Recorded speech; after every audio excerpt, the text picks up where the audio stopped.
Hi, welcome back. Now we are going to look at the theory around the changes in estimates component of IAS 8 accounting policies, changes in estimates and errors. There are a whole bunch of examples of estimates that may or may not change. First of all, all allowances for credit losses surrounding bad debts. Okay. Your inventory obsolescence may have some estimate in its fair value, or financial assets and financial liabilities have estimates in it. Many others time your warranty obligations, useful life of assets, residual value of assets, and change in depreciation method of assets. Those are all required by IAS 16 property plant and equipment. People often confuse with depreciation method. So if I change from this, call it as straight line method to reducing balancing method. Majority of you are out there going to go that's an accounting policy change. I am going to tell you you are wrong. It's not change in accounting policy. It's an estimate of how the future benefit of that assets are going to be used. It's therefore an estimate. It must be done prospectively. Provision have changes in estimate of all the time. Now a change can occur as a result of changes in circumstances and judgment used to get to the estimates in the first place and any other in uncertainty that are inherent in business activities. Businesses has changed from day to day, year to year. Your business environment, the legislative environment in which you operate also change. There is a multitude of reasons that can cause estimate to change. Please note, the revision of an estimate does not apply to prior periods. It's not a connection of an error.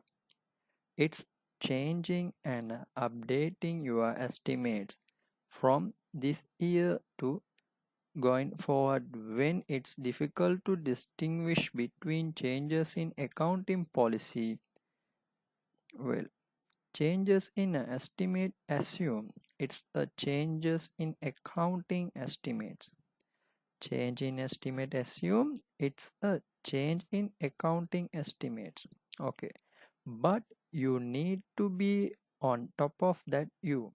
You can't just say, oh, I don't know estimate. Okay, student, a lot of the time it's very clear, but you might not be aware of all and line theory.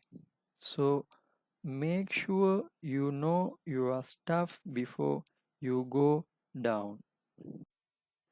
The big thing here is our changes in estimates are recognized prospectively. They are included in profit and loss account. They must be done in the period of the charge as well as a future period, and here I want to just quickly think about you very loose terms. You can either do that using the spread method, or you can take all the prior year's changes based on the new estimates. Okay, well, you can't go into prior years. You got to post this year.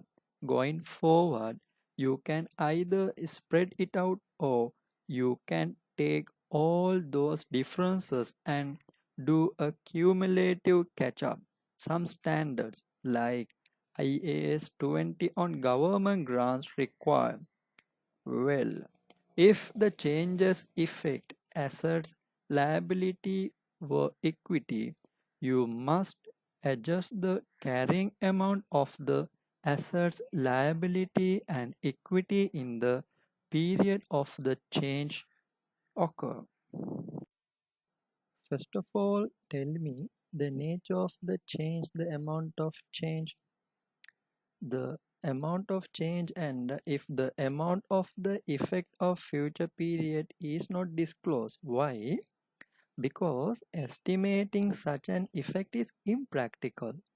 You must disclose such fact. So you must tell me what is the change in the current year plus future periods.